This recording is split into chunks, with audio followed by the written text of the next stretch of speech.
folks, welcome back to My Kitten Reads. I'm Eleanor and this is my slightly belated March wrap-up. I had the readathon, of course, which distracted me, and then I just didn't get around to filming last weekend, so it's a bit late, but better late than never. So yes, my March wrap-up. I believe I read 9 things in March.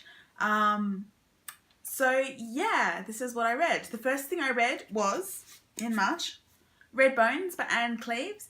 This is the third book in the Shetland series of books, which the TV show Shetland is based on. The one about the detective Jimmy Perez, who lives on the Shetland Islands and investigates crimes. So in this particular one, an elderly woman is shot, and while it looks like an accident, it turns out it probably isn't, and it goes back to things that happened in World War II in the Shetland Islands. So yeah, this is the one that was first adapted into the TV show, so I'm familiar with the story. And once again, with the Shetland books, it continues on.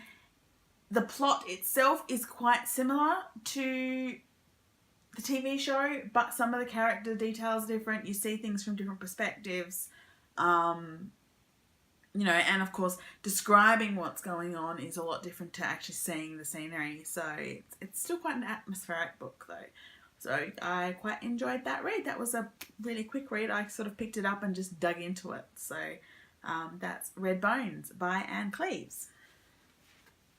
Then I read, or finished, In an Absent Dream by Seanan McGuire. This is the 4th book in the School for Wayward Children, Home for Wayward Children series of novellas. This is another prequel. This is the story of Lundy, who's a character from the first book. It's her backstory about what happened when she walked in through a door in a tree as a child and found the goblin markets, where everything can be bought or sold, but you must give fair value, and the market itself will ensure fair value. And so this wasn't my favourite of this Wayward Children series. I just didn't connect with Lundy as a character. And a lot of her more magical adventures happened off screen. She would walk into the goblin markets, meet up with her friends, set everything up, and then suddenly she'd be leaving the goblin markets again after an adventure. So it was a bit difficult for me to get into, but it's still Seanan McGuire, it's still in the same universe, which means of course I still really liked it. It just wasn't quite as good for me personally as the other 3. But yeah, so that's In an Absent Dream by Seanan McGuire. I then finished off my audio reread of Wolfspeaker by Tamara Pierce.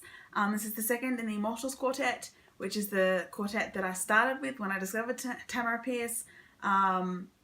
The audiobooks are actually full cast, so it's narrated by Tamara, and then there's a full cast who do all the dialogue, which is great. So this is the second one where Dane and her teacher are going off to help the wolf pack that helped Dane when her hunt down the bandits that killed her mother, because the Long Lake pack has decided that the humans are ruining their new home and they're not going to allow it. So it's magical, it's full of animals and odd creatures and immortals, and yeah, so that is Tamara Pierce's Wolfspeaker. Then I also finished finally the audiobook, because I spent a lot of time not well. In March I had surgery, and so my brain wasn't really firing, so I went back and finished my audiobook of Harry Potter and the Goblet of Fire by J.K. Rowling and narrated by Stephen Fry. So this is of course the 4th Harry Potter novel. It's the Harry Potter novel with the Triwizard Tournament. It's really fat now that I look at it. So it did take me a long time. It was like a 20 or 25 hour audiobook. So I'm kind of terrified of what the next audiobook's going to be. But yes, I did finally finish this. So that was really enjoyable. And Stephen Fry's voice continues to be soothing when I'm ill. So after that, I read some more Miss Fisher. I read Queen of Flowers by Kenny Curry Greenwood. This is one of the ones that was adapted for the television show. In it, Phryne is, she's been elected the Queen of Flowers for the Flower Festival, and she's mentoring her 3 flower maidens, who have all been, I thought, what is it, 4 flower maidens? I can't remember. But basically, they've raised the most money for charity, and so they are her flower maidens. She's mentoring them, and then one goes missing. And it's a fairly dark book. I mean, it's a murder mystery type thing. It's supposed to be dark, but in this case, there's basically the abuse of a young girl. So that it's not comfortable, but it was still a quick and enjoyable read. Apart from it's still Miss Fisher. It's still great. So even if the subject is uncomfortable, Miss Fisher usually makes it worthwhile. So there was that. Then I read these 2. I read issues 4 and 5 of Shuri by Nnedi Okorafor. I'm still a little bit behind, mostly because I'm waiting for this month's issue, because last month's issue and this month's issue are kind of a duo by someone other than Nnedi Okorafor. But this particular one is basically Shuri continues to deal with her adventures in the astral plane in space. The big bug monster comes back to Wakanda and to the rest of Africa and is causing problems. Shuri is trying to figure out what to do about it, particularly when it creates a black hole. Oops. And so she calls Iron Man to help her with the technology and the science. And I was gleeful at the end of issue 4 when she calls him, and I'm like, because Iron Man, I've never read an Iron Man comic, but in the movies, Iron Man is my favourite. Basically, one of my favourites. I'm totally Team Iron Man.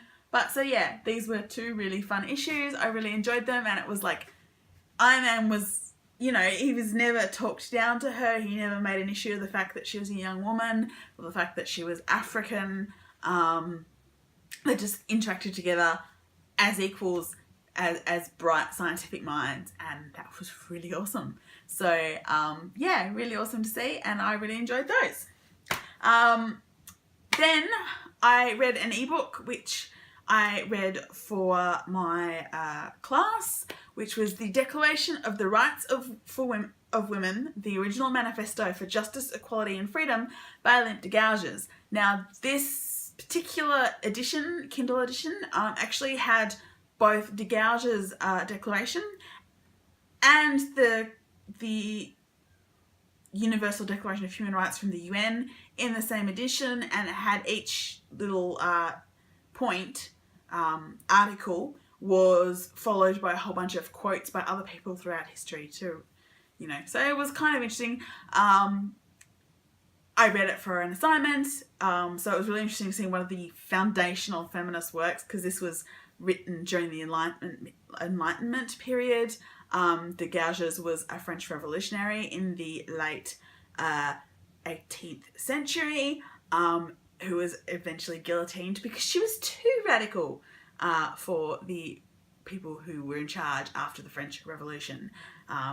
She wanted universal suffrage for both men and women, which was apparently going a bit too far. They only wanted universal suffrage for men. So that was the thing. But yeah, so I read that. And then I read another Kerry Greenwood ebook. I read Death by Water, which basically, Phryne is like, it's hot. There are too many people in my house. Both my daughters are here. My sister and her friend have had to move in briefly because their place is being renovated or some such. I can't stand it. I've been invited on this cruise because jewels keep getting stolen from this cruise ship, this cruise ship. And so they've invited me along to see if I can figure out who's stealing these very, very valuable jewels. And so there's basically Dot and Phryne on their own on a cruise ship. And it's sort of a really close look at all the people who have been on all 4 cruises and all sorts of interesting characters. It's a cruise between Australia and New Zealand.